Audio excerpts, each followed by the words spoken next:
Bismillahirrahmanirrahim. Assalamualaikum warahmatullahi wabarakatuh. Syukur alhamdulillah kita bisa berjumpa lagi di channel ini. Salawat dan salam selalu dan tetap tercurahkan kepada junjungan kita Nabi besar Muhammad sallallahu alaihi wasallam. Allahumma sholli ala sayyidina Muhammad wa ala ali sayyidina Muhammad. Harapan dan doa saya semoga saudaraku semuanya selalu diberikan kesehatan, dilapangkan rezekinya, diampuni dosa-dosanya dan dipanjangkan umurnya, dan semoga kita tidak wafat kecuali wafat dalam keadaan beriman. Amin ya rabbal alamin. Alhamdulillah sahabat beriman, jika video ini muncul di berandamu, maka ini adalah petunjuk dari Allah kepadamu. Setidaknya sempatkanlah menuliskan sholawat kepada Nabi Muhammad sallallahu alaihi wasallam di kolom komentar. Insya Allah bisa menjadi bukti kecintaan kita untuk mendapatkan syafaat kelak di akhirat. Amin ya rabbal alamin. Sahabat kaum mukminin yang dirahmati Allah, jodoh adalah sesuatu yang sangat diidamkan oleh seseorang yang saat ini tengah hidup sendiri dan mendambakan pasangan hidupnya. Kemudian banyak pertanyaan yang menghinggapi dan kadang mengusik pikiran dari saudara-saudara kita yang sedang menunggu jodohnya. Kapan jodoh akan datang? Kenapa jodohku seolah terhalang? Mungkin jodohmu terhalang karena gangguan jin, begitu pendapat orang lainnya. Semuanya membuat kita menjadi bingung dan bimbang. Lalu apa yang harus kita lakukan? Jodoh dan rezeki mutlak kuasa Allah Subhanahu wa taala. Allah telah berfirman dalam Quran surat An-Naba ayat ke-8, wa khalaqnakum azwaja, kami menciptakan kamu berpasang-pasangan. Dan kemudian dalam Quran surat Al-Fajr ayat ke-16, wa amma iza mabtalahu faqadaru alaihi rizqah fayaqulu rabbi ahnan. Sementara itu apabila dia mengujinya lalu membatasi rezekinya, berkatalah dia, Tuhanku telah menghinaku. Kemudian dalam Quran surat Al-Mulk ayat ke-21, amman hadzal ladzi yarzuqum in amsaka rizqah balajju fi utwi wa nufur. Atau siapakah yang dapat memberimu rezeki jika dia menahan rezekinya? Sebaliknya mereka terus-menerus dalam kesombongan dan menjauhkan diri dari kebenaran. Dari tiga ayat tersebut maka sudah sangat jelas bahwa jodoh atau rezeki merupakan kuasa mutlak Allah. Dengan berserah dan berdoa kepada Allah, insya Allah jalan cara mendekatkan jodoh, dan siapapun tidak dapat menghalanginya, termasuk jin ataupun dukun. Jadi apabila ada orang yang berpendapat bahwa jodoh kita tak kunjung datang karena ulah nakal dari jin, maka itu salah. Tahukah apa yang sebenarnya dilakukan oleh jin yang katanya mampu menghalangi jodoh kita tersebut? Jin hanya berusaha keras untuk membuat kedua insan, yaitu lelaki dan perempuan yang sedang ta'aruf atau tengah menjalin pertemanan, ragu-ragu atau selalu bimbang dalam hatinya.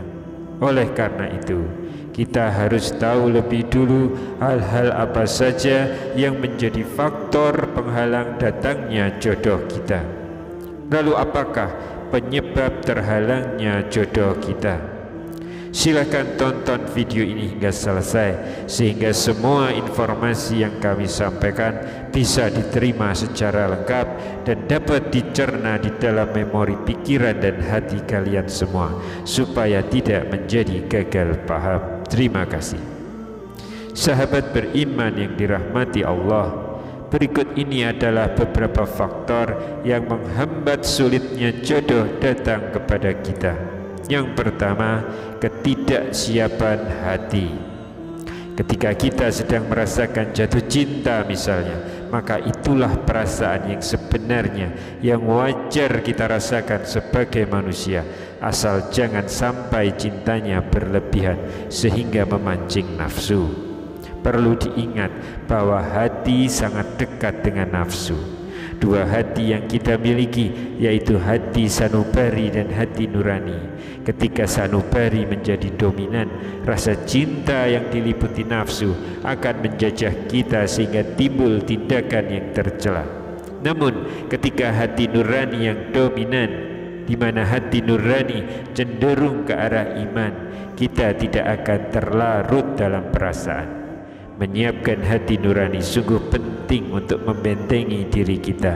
Caranya dengan berzikir kepada Allah dan juga memperbanyak istighfar. Yang kedua, berharap secara berlebihan. Memberikan harapan yang berlebihan kepada seseorang yang belum tentu menjadi jodoh kita adalah penghambat datangnya jodoh. Pasrahkan semua kepada Allah dan ridho dengan ketetapan Allah, maka jodoh kita akan datang dengan cara yang tidak terduga. Kemudian yang ketiga, memasang kriteria yang tinggi. Apabila kita terlalu mematok tinggi perihal kriteria jodoh idaman, bisa-bisa kita tidak akan ketemu dengan jodoh kita. Karena tiap kali berkenalan dengan seseorang, ternyata ia jauh dari kriteria kita. Oleh karena itu, cobalah introspeksi diri. Apakah diri kita ini pantas mendapatkan jodoh sesuai kriteria yang kita buat tersebut? Ingatlah bahwa lelaki baik-baik akan berjodoh dengan kriteria calon istri yang baik. Begitu pula sebaliknya, wanita yang baik akan mendapatkan kriteria calon suami yang baik. Maka marilah kita benahi diri kita. Kemudian yang keempat, terbuai dalam suatu ikatan atau pacaran. Pacaran tidak ada di dalam Islam, apalagi pacaran di dalam Islam sangat identik dengan melakukan tindakan yang dilarang sebelum menikah, termasuk dalam hal ini adalah zina. Dan Allah telah memberi peringatan untuk kita tidak pernah mendekati zina. Yang kelima, adanya dosa yang tidak disadari. Dalam beberapa hadis dikatakan bahwa penghambat jodoh adalah dosa-dosa yang pernah dilakukan. Maka segeralah bertaubat dan beristighfarlah supaya jodoh kalian segera datang. Sahabat mukmin yang dirahmati Allah, ada beberapa langkah dalam menjemput jodoh, yaitu ikhtiar atau usaha yang gigih. Teruslah berusaha tanpa pernah menyerah, karena Allah tidak akan menyia-nyiakan usaha sekecil apapun. Niat yang lurus, yaitu perbaiki niat dalam hati. Lakukan semuanya karena Allah semata, karena semua amalan tergantung pada niatnya. Abaikan harapan kosong, gapai ridha Allah dengan menggantungkan harapan hanya kepadanya, hanya kepada Allah. Sahabat mukmin yang berbahagia, itulah hal-hal yang bisa menghambat datangnya jodoh. Maka hindarilah hal-hal tersebut agar jodoh kalian segera datang. Dan ingatlah bahwa jodoh adalah orang yang dikirimkan oleh Allah Ta'ala, dan dia pasti adalah yang terbaik untuk kita. Siapapun jodoh kita, terimalah apa adanya dan benahilah diri kita mulai dari sekarang. Wallahu a'lam bishawab. Subhanakallahumma wa bihamdika asyhadu an la ilaha illa anta astaghfiruka wa atubu ilaik. Demikian yang bisa saya bagikan pada kesempatan kali ini. Semoga pembahasan ini dapat memberikan manfaat untuk kita semua. Amin ya rabbal alamin. Wassalamualaikum warahmatullahi wabarakatuh.